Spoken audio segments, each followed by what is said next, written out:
Hai guys. Oke, sebentar ya biar saya ngepin dulu nih biar kita bisa sama-sama bahas nih. Selamat malam teman-teman semua.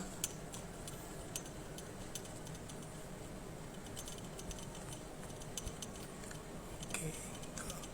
Selamat malam Cihani. Bentar ya Ci, saya ngepin komen dulu ya. Oke.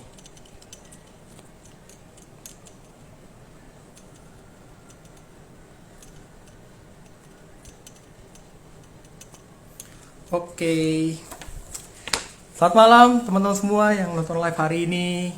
Wow, ya malam hari ini seperti biasa ya dari Puzzle of Life kita setiap malam minggu kedua sampai minggu keempat setiap hari Kamis jam 7 malam kita bakal ada namanya Insight nih, Insight Puzzle of Life. Dan di sini nih semoga bisa banyak banget kita belajar dari topik-topik yang menarik yang tentu saja bukan hanya menarik tapi relate banget dengan kita semua. Dan malam hari ini juga topiknya nggak kalah menarik, asik. Bahas apa sih? Ya udah saya kepin juga ya hari ini judulnya Don't Blame Yourself ya. Wah saya salah ngepin. Udahlah itu saya ada typo. Semoga nggak ada grammar Nazi di sini ya. But well, ya seperti judulnya tuh ya Don't Blame Yourself. Hari ini kita mau belajar banyak tentang menyalahkan diri sendiri gitu. Kenapa? Boleh gak sih atau self blaming itu seperti apa atau definisinya mungkin seperti apa atau memang kenapa kalau self blaming apa jangan ada efek buruknya kah atau jangan-jangan sebetulnya itu baik juga bisa kita manfaatin sebagai motivasi kita untuk mengembangkan diri lebih lagi ya. Dan pada hari ini bukan cuma kita mau belajar ngobrol-ngobrol tapi narasumber juga spesial. Nah narasumber ini namanya Kahani. Kahani ini merupakan lulusan dari psikologi dari Atma Jaya, S2-nya juga diambil klinis. Jadi udah ini certified nih. Waduh, udah pas lah yang ngomong, yang akan jadi narasumber udah pas banget yang akan ngebahas juga. Beliau juga atau Kahani ini juga sekarang menjadi psikolog di 1%. Mungkin teman-teman di sini familiar dengan 1% atau di YouTube-nya 1%. Itu banyak banget video-video yang ngebahas tentang hal-hal yang berhubungan dengan anak muda nih, misalkan lagi galau dunia kerja ya. Saya jadi promosiin orang lain nih, tapi oke, tanpa berlama-lama lagi kita mau undang Kahaninya. Oh sebelum itu saya mau sapa-sapa dong. Hai Nau, halo Karijadi, Jason, Surya. Oke, tanpa berlama-lama lagi deh ya, saya mau undang Kahaninya. Sebentar, mana tuh Kahani? Oke. Nah, siap. Lagi invite sekali lagi. Kahani ini merupakan lulusan jurusan dari psikologi Atma dan sekarang bekerja sebagai psikolog di 1% ya. Wow, Kahani. Halo, selamat malam. Wow. Malam, Ivan. Gimana Kahani kabarnya? Baik, hujan deras dari tadi, sore deras banget hujannya. Iya betul, tapi hujannya bikin seger, bukan bikin ngantuk kan? Benar. Iya, ya. Kahani gimana? Lagi WFH kah atau sibuknya gimana akhir-akhir ini? Hampir selalu WFH sih kayaknya, atau mungkin mau selalu WFH deh kayaknya setahun ini, Van. Kerjanya di rumah aja, di kotak ruangan ini aja, nggak kemana-mana. Iya, yang penting tetap produktif ya. Betul. Kahani, kayak tadi aku udah sempat share ke teman-teman semua nih. Hari ini kita mau bahas tentang self blaming. Walaupun aku typo, tapi jangan sampai salah. Semoga hari ini pembahasan ini nggak typo juga. Ya, Kahani, kayak tadi tuh self blaming ya. Kalau aku lihat nih mungkin banyak juga nih di umur-umur anak muda sekarang yang suka banget nih ada apa-apa nyalain kita, apa-apa nyalain kita gitu.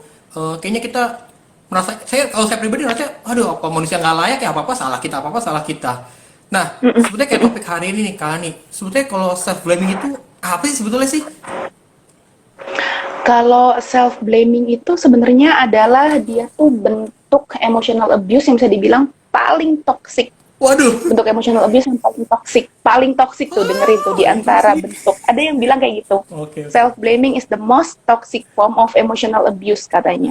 Kenapa? Karena dengan kita self blaming itu membuat kita jadi paralyzed, jadi lumpuh. Karena akhirnya kita merasa kayak, iya gue nggak bisa apa-apa, gue yang salah, dan gue, gitu. Oh. Ih, aku mau sapa dulu, ada Gea, ada Mbak Lenggo, ada Halo Kak teman-teman semua. Tati, ada siapa lagi tadi ya? Iya nih udah mulai banyak Luar yang nonton nih. biasa. Kali fansnya banyak kayaknya Mm-mm. ya. Ada Odi, ada Debbie. Oke, ya itu. Kalau kita berbicara tentang emosional, tentang self blame kayak gitu tuh, Van. Secara definisi, ya jelas lah ya dari arti katanya kita menyalah-nyalahkan atau memperburuk diri sendiri karena sebuah kesalahan yang kita buat. Dan itu bahaya banget karena itu bisa bikin kita jadi lumpuh secara emosional, secara psikologis gitu, Van. Waduh. Kalau di lumpuh secara fisik aja udah nggak enak nih, mau gerak nggak enak, apalagi kalau udah emosional Betul. juga. Aduh, jangan hari-hari hidupnya tuh pasti moodnya nggak bagus banget ya. Tapi sebetulnya kok bisa sih kita nggak rasain self blaming itu, atau kok bisa sih ada ciri-cirinya nggak ya kalau kita ternyata udah masuk self blaming? Ciri-ciri self blaming yang pasti gini, semua orang kan pernah bikin salah gitu Hmm. ya. Kalau self blaming itu bukan cuma dia bikin salah, tapi dia menganggap kesalahannya itu adalah sesuatu yang di dalam tanda kutip itu adalah sebuah kebodohan parah yang tidak termaafkan gitu. Emang gue Wow. bego dan seterusnya dan seterusnya. Iya. Gitu. Jadi bukan berarti kita nggak boleh mengakui bahwa ya kita salah. Tapi kalau ciri-cirinya ya tidak hanya sekedar di level dia tahu dia salah, tapi lebih jauh dari itu. Gitu. Kalau biasanya tuh kita tuh bisa jadi korban self blaming itu bisa gara-gara apa tuh Kak? Banyak banget. Bisa jadi karena yang pertama, pola asuh dari kecil gitu ya. Wah. Mungkin dari kecil kita terbiasa sama orang tua untuk disalahkan terus. Ya kamunya sih yang harusnya nggak nangis. Kamu sih yang salah. Dibully sama temen, dibilangnya ya siapa suruh kamunya iseng duluan. Selalu kita yang diajari, dikondisikan untuk kita selalu tahu bahwa kita lah yang salah. Lalu beranjak dewasa, ya TK, SD, SMP sama kan. Gitu. Terus misalnya kita tipe orang yang mau berteman tapi takut.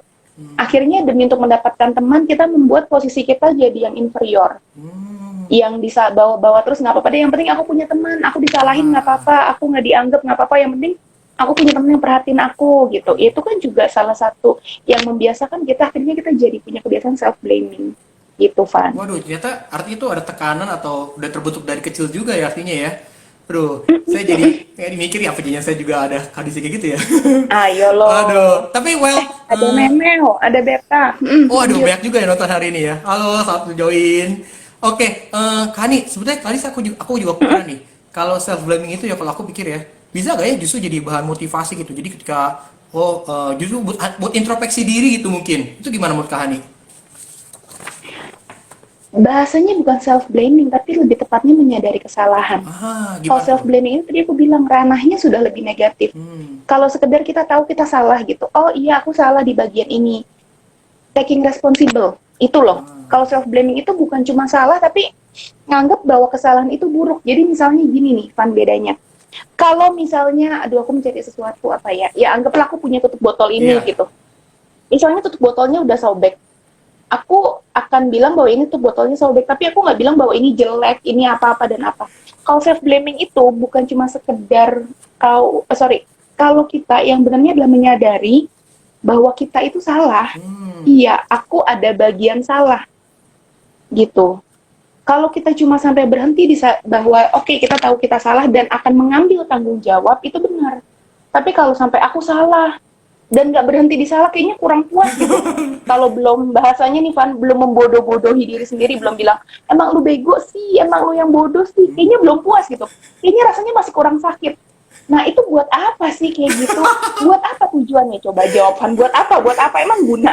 Biar Emang kalau kayak kasihani. gitu dosanya berkurang? Kan enggak Iya. gitu. Emang kalau kita bilang gue salah, gue salah, gue salah, terus kesalahannya jadi Selesai. tiba-tiba wush gitu, selesai. Ya, kan nggak Betul, guna betul, gitu betul. loh. Iya, iya, betul, Itu betul. cuma malah bikin kita lumpuh, makin merasa apa ya, kalau aku sebutnya kita spiraling down gitu di dalam perasaan itu. Hmm. Makin merasa kita nggak bisa, makin merasa kita nggak mampu gitu. Hmm. Jadi nggak berguna banget tuh yang namanya self blaming Oke. gitu. Tadi Nah kalau tadi kamu bilang apakah silakan Kani, sorry. kalau tadi kamu bilang apakah bisa jadi motivasi, ya bisa, tapi bukan self blamingnya, tapi kita turun satu langkah, Apa tuh? yaitu kita menyadari kesalahan kita, gitu, sadar bahwa kita salah. Bukan berarti gini ya Van, bukan berarti kalau kita nggak boleh self blaming, terus kita nggak boleh, berarti Kak kita nggak usah ngaku kita salah dong. Enggak gitu juga Bambang gitu. Aduh. Tetap sadar bahwa kita salah, iya gitu, kita salah mah kita memang salah. Betul. betul. Tapi ya udah, Adi salah, terus lu mau apa? Betul, betul, betul. Gitu. Jadi aku mau konfirmasi ya. Jadi kalau sampai ke self blaming tadi nih, bener-bener no advantage sih, nggak ada keuntungan sama sekali ini ya. Wah, udah big no. Udah. Makanya dianggap the most toxic The tadi ya. most toxic. Waduh. Waduh, ternyata bukan cuma relation yang toxic ya. Terhadap diri sendiri juga. Oh, Bisa toxic juga ya terhadap diri sendiri. iya, That's jadinya kita judgement, kita menghakimi gitu. aku baru tahu nih kayak gini nih. Wah, wah, wah, wah, wah.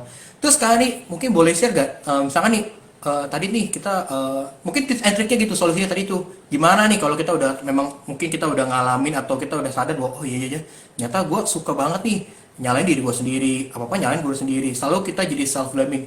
Kira-kira tips and triknya gimana tuh Kak Hani mungkin?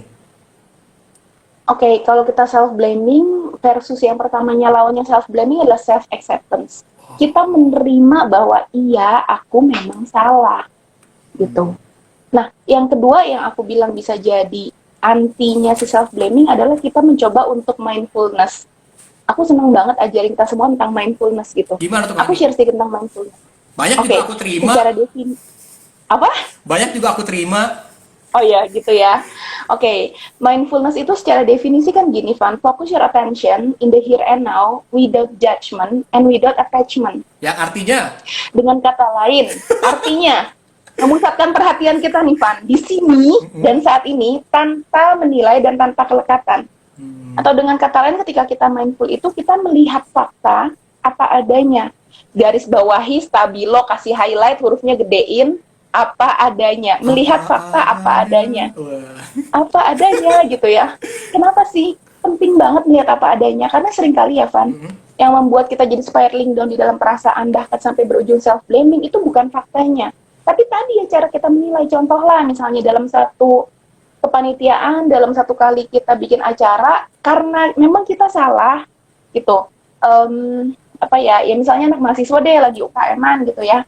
Terus dia telat hubungin pembicara, akhirnya si narasumbernya udah keburu di-booking sama kegiatan lain dan jadi harus cari narasumber baru gitu kan. Kesalahan si seksi acara kan, seksi acara ya. Iya. Nah, kalau self-blaming tuh gini, aduh maaf ya, aku tuh sampai lupa hubungin narasumbernya. Aduh emang aku tuh yang paling bodoh, udahlah aku tuh nggak pantas jadi seksi acara, aku keluarin aja, aku mundur aja dari UKM, aku tuh emang kayak, halo, dunia tuh nggak berakhir karena satu narasumber yang belum berhasil dihubungi gitu. Iya, iya.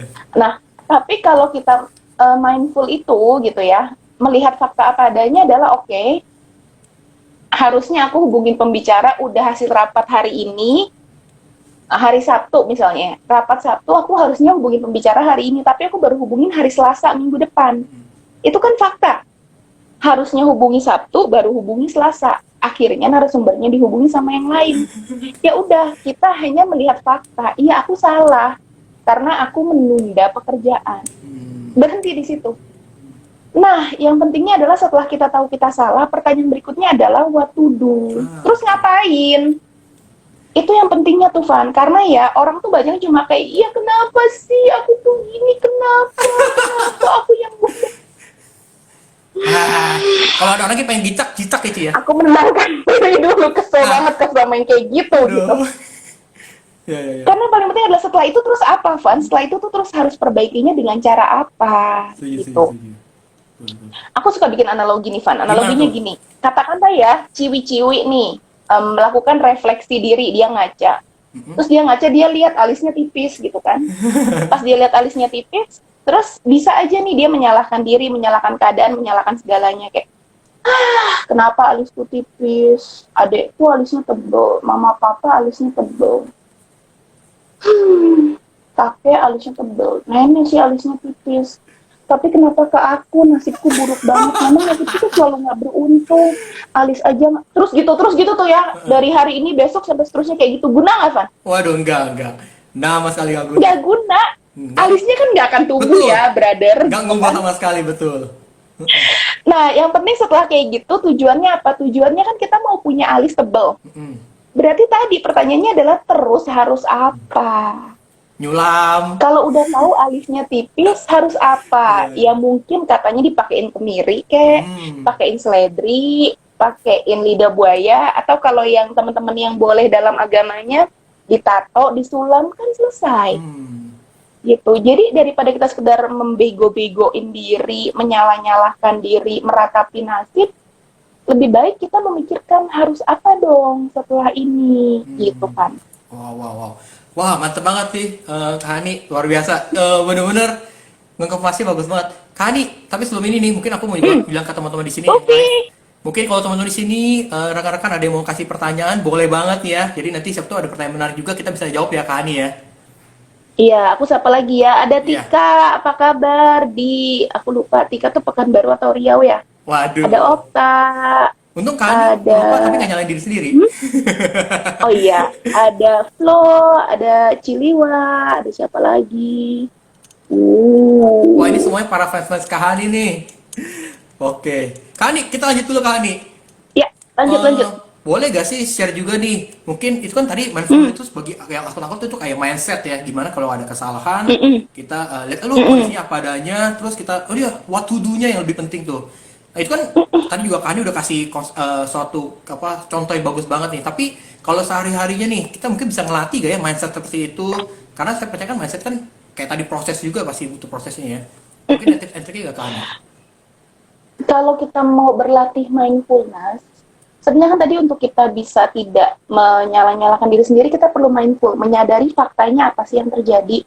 Nah, kabar baiknya gini sih teman-teman, yang namanya kita melatih atau latihan punya kebiasaan baru itu bukan mie kayak mie instan yang langsung jadi. Mie instan aja 3 menit dimasak baru jadi gitu kan.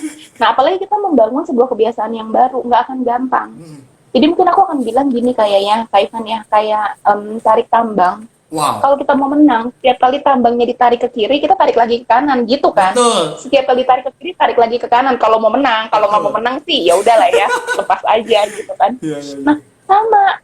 Setiap kali pikiran kita udah mulai nih, aduhan, lu tuh ya, gitu.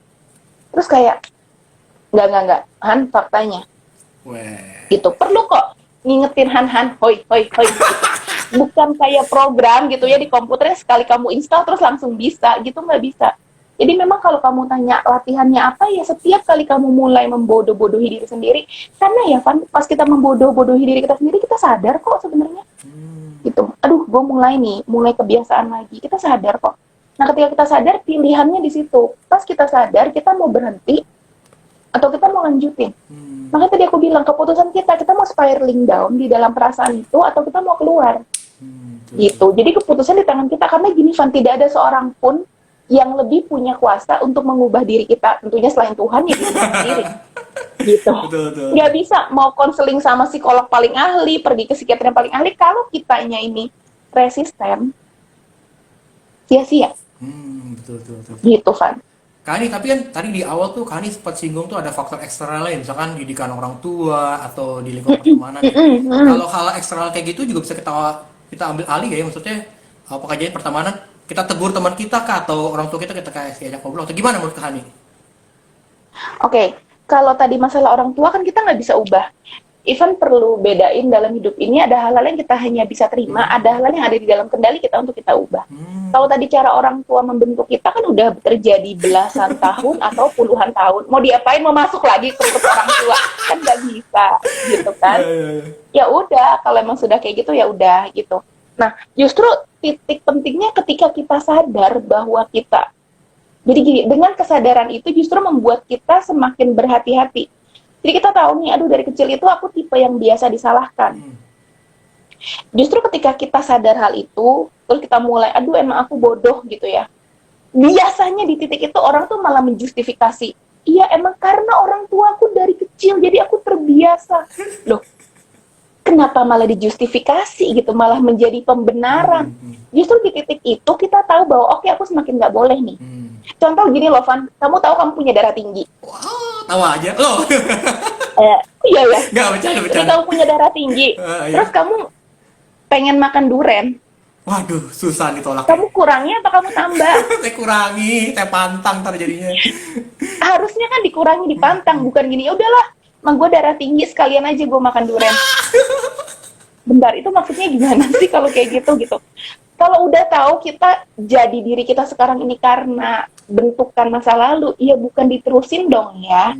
selama kita masih waras, kalau kita tahu itu karena masa lalu, harusnya justru kita membalik keadaan itu, bukan? Betul, Itu betul. bukannya udahlah karena emang begini jadi biarin aja aku begini terus. Tapi kan kita seringnya begitu, senangnya tuh aneh-aneh gitu. Jadi ya jangan Oh itu gitu.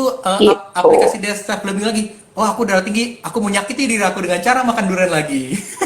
Nah itu bentuk lain tuh Oke, Kak Ani, gitu. kalau misalkan tadi kan ya puji Tuhan kita nggak self blaming, tapi mungkin aja ada lingkungan kita nih yang kita sadar kayak tadi oh, teman kita nih ternyata suka self blaming dirinya sendiri. Kita sebagai teman gimana nih kita nolongin dia gitu misalkan. Mm-mm.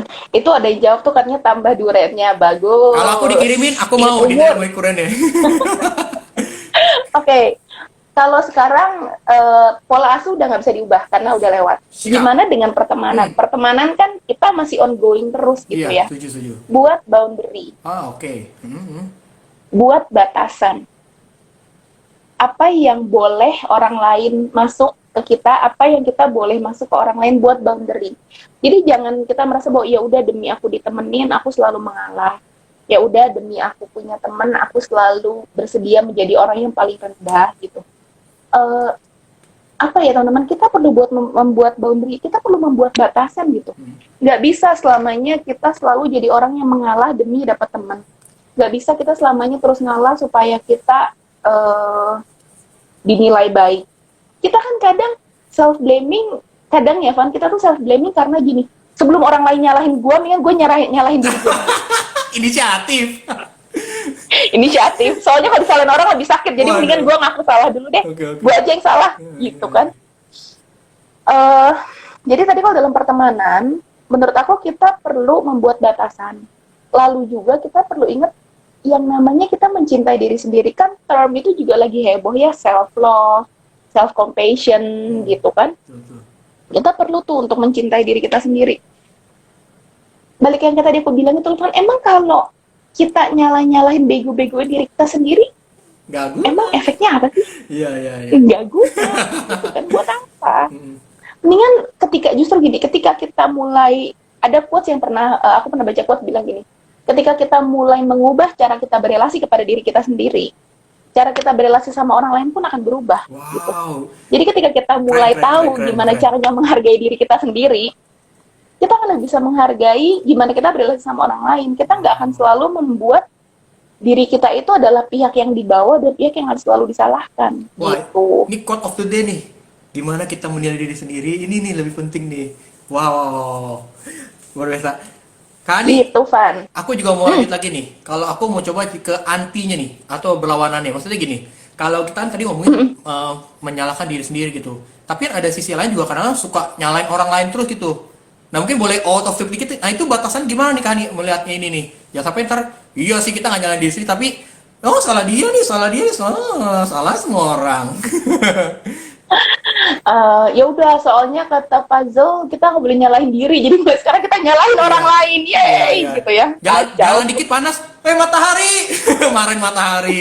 Tadi hujan. Salah semuanya, salah. Salah hujan nih. Gitu. Salah awannya Iya, gitu itu, ya. itu. Gimana tuh Kani? Eh Gimana? Batasan Mari mungkin ya. kita mencoba batasannya ya. Kita menyalahkan orang lain kalau memang dia salah, nggak apa-apa teman-teman gitu. Maksudnya gini loh, kita tidak mencari-cari kesalahan yang diada-ada. Iya. Ivan, kamu kenapa sih pakai baju merah? Salah banget. Jangan. Jangan salahkan aku ya kayak itu. Apa? Nggak penting kan gitu. Jadi kalau memang seseorang yang orang yang berhasil dengan kita buat salah, sampaikan aja. Tapi kuncinya adalah asertif. Oh gimana tuh asertif Kani? Menyampaikannya secara asertif gitu. Misalnya, kalau kita berbicara asertif, ada yang namanya burger teknik burger gitu loh. Jadi Jadi lapar kalau nih. misalnya kita, udah jam buka puasa, nggak Udah, apa-apa ya. buka. Silakan Kani, sorry. Udah. Nah, kalau misalnya kita burger teknik itu kan kalau burger rotinya di atas, patty-nya di tengah, bawahnya roti lagi Yes. gitu kan. Jadi kalau memang kita mau menyampaikan sebuah pesan kepada orang lain yang mungkin akan kurang enak didengar, kita buka dengan yang enak dulu gitu. Terus baru tengahnya itu isinya gitu, yang nggak enaknya, salahnya apa. Baru tutup lagi pakai yang nggak, baru tutup lagi pakai yang enak gitu. Karena orang sering mikir, karena orang tuh bikin pilihan cuma dua, yang enak dulu apa yang nggak enak dulu. Pilihannya cuma dua, ada pilihan ketiga kok, nggak enak, baru enak lagi. Gitu. Jadi istilahnya 2 banding 1 gitu. Wow. 2 banding 1, kita kasih yang enaknya 2 kali, yang nggak enaknya 1 kali. Gitu. Ini contoh ya, Van. Nah, Kalau kita nih ya, contoh, bukan, ini contoh analogi dulu, nanti Oke. kasih contoh. Kalau misalnya kita ke dokter, disuntik, coba. Awalnya kan pasti perawatnya baik, diusap-usap dulu, nggak apa-apa ya, nggak sakit gitu. Udah diusap-usap, masuk jarumnya, selesai jarumnya masuk, dibilang lagi kan nggak apa-apa ya, diusap-usap lagi. 2 banding 1 Ya, kan, ya, ya, betul. gitu. Jadi kalau mau menyampaikan kayak gitu, contohnya apa ya? Contohnya nih misalnya, kamu itu, aku satu panitia sama kamu. Terus kalau di WA tuh kamu slow rest banget. Ah, ketahuan deh. Ya, terus, Gitu. Di WA sekarang balesnya ntar. Ada besok selesai. subuh. Ya, ya. Acara selesai. Gitu kan. Nah, kalau misalnya kita mencoba menyampaikan, kalau kita cuma gini, mana dulu ya? Kalau kita menyampaikan secara asertif, aku bisa jadi bilang gini nih, Van, thank you banget ya, kamu tuh selama ini kontribusinya bagus banget nih di panitia ini, kamu Nah, ya, berhasil langsung. dapetin narasumber yang oke, wah, udah besar kepala. Terus juga kamu berhasil mimpin anak-anak di bawah kamu dengan baik, sehingga mereka juga dari divisi kamu bekerjanya bagus nih. Ya. Tapi gini, Van, kok seminggu terakhir ini kamu tuh sulit banget ya dihubungi lewat WA, dan kamu slow rest banget.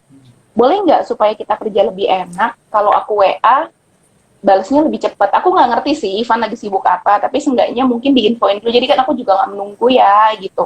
Dan teman-teman yang lain kan juga, jadi kita akan, nggak maju, harus gimana, gitu.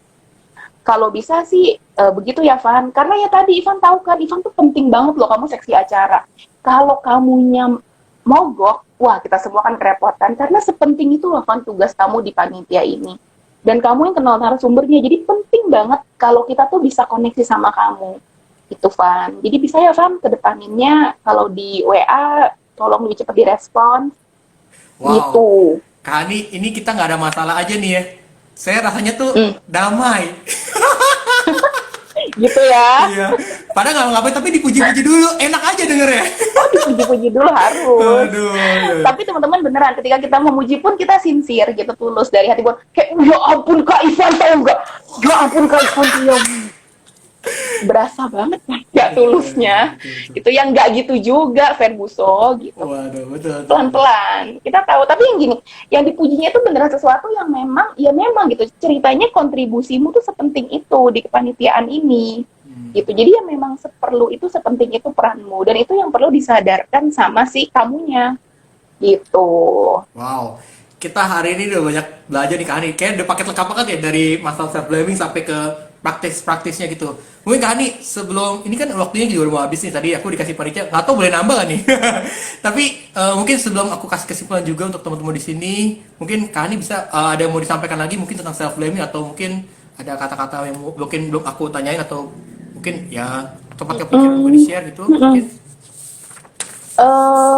Yang paling penting sih, gini, terus teman-teman kita perlu sadar bahwa hidup itu akan selalu ada comfortable sama uncomfortable aspek. Bu Esti, akan selalu ada aspek yang nyaman dan aspek yang nggak nyaman gitu kan. Jadi kalau kita mengharapkan hidup tanpa bikin salah, itu hil yang mustahil gitu kan.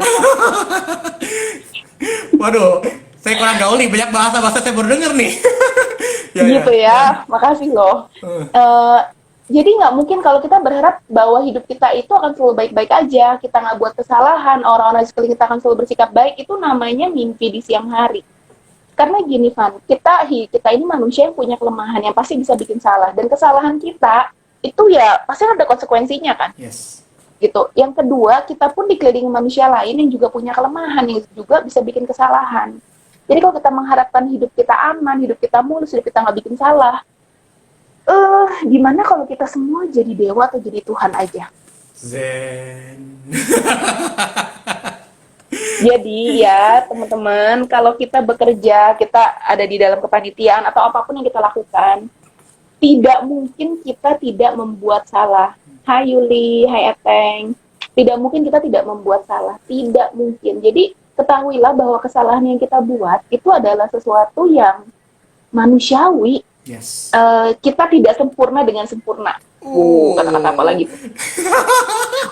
Gitu ya. Jadi it's okay banget kalau kita bikin salah. Siapa sih yang nggak bikin salah? Yang terpenting adalah bukan membodoh-bodohi kenapa kita bikin salah, tapi gimana sih memperbaikinya gitu. Karena kalau kita cuma berhenti dibikin salah, beneran deh sama sekali nggak guna. Mohon maaf nih gitu. Nggak mengurangi dosa juga, nggak nambah pahala juga gitu. Jadi mendingan kita mencoba mencari cara memperbaikinya, itu lebih berguna sih. Yes. Itu kali ya, Van. Wow, mantap Kak Hani. Nah, mungkin aku juga mau bikin kesimpulan juga nih Kak Hani dari pembicaraan kita malam hari ini nih. Pertama tadi self blaming ini ya, by definition itu ya kondisi dimana kita tuh secara emosional ya, menyalahkan diri sendiri, bikin kita jadi paralyzed. Dan tapi tadi juga saya baru tahu nih dapat predikat the most toxic. Waduh, jadi wow ini berbahaya banget dan sama sekali nggak ada keuntungannya ketika kita self blaming. Dan ternyata self blaming juga ini nih bisa jadi pola asuh orang tua gara-gara pertemanan, dan ada kondisi-kondisi itu yang bikin kita wah jadi menyalahkan diri sendiri tadi. Dan terlepas daripada itu semua, yang terpenting adalah nextnya mau ngapain dan Betul. apa yang harus kita Itu lakuin yang ketika kita tahu itu ada satu kesalahan. Apakah kita berhenti di kesalahan itu atau kita malah bisa berpikir wah apa yang harus kita lakuin, apa yang harus kita perbuat untuk sebagai bentuk tanggung jawab kita, dimana kita bisa acceptance, menerima dulu bahwa yeps kita salah and then do the nextnya. Oke. Bahkan tadi juga di spesial salah satu tips and triknya mindfulness tadi ya Kak Hani ya, dimana kita yes lihat aja nih kita benar-benar dalam kehidupan harian ini lihat apa adanya, kita lihat dulu nih masalah di mana, kondisi seperti apa. Wow, dan hari ini juga tadi sampai kita bahas sampai ke beauty, nggak ini cuma bercanda ya, yang masalah alis tadi maksudnya. Dan hari ini juga udah diingetin lah sama Kak Hani, nggak ada gunanya sama sekali. Jadi teman-teman, untuk teman-teman mungkin di sini ada yang temennya, wah ini pas dengar cerita dari Kak Hani atau dengar diskusi kita, wah ini masih ini nih, wah boleh di share video ini, nanti akan di save atau mungkin teman-teman bisa ingat dan share juga informasi yang teman-teman baru belajarin ke teman kalian tersebut. Thank you untuk Kak Hani malam hari ini. Iya, Van, yang tadi jangan lupa tuh. Apa tuh? Membangun kebiasaan baru tuh emang gak gampang. Jadi Betul, setiap kali muncul. betul. Aku lupa tuh, betul. Seperti tadi mie instan aja butuh waktu 3 menit. Apalagi kita bangun mindset kita ya. Kita butuh di safari kita ingat lagi. Ada salah, coach. Ayo, jangan cuma disalah. Ayo, mikir lagi. Ivan, mikir. Ya, ada alarmnya ya dalam tubuh ini ya. Betul kan nih? Sip. Luar biasa. Oke, betul kan. Sip. Oke, thank you Kak Hani untuk hari ini luar biasa banget. Aku sih banyak belajar ya. Benar-benar jadi pengingat juga untuk pribadi juga. Dan teman-teman, thank you yang hari ini udah nonton. Mungkin kalau Kak Hani dikenal-kenal lagi boleh disapa-sapa nih. Banyak kan fans Kak Hani soalnya. Ada Odi, thank you Odi. Siapa lagi tuh? Jasmine, hai Jess. Terus Nawu, denger tuh kata Civirgin, denger tuh makanya. Iya. Iya itu, udah gitu sih. Sip.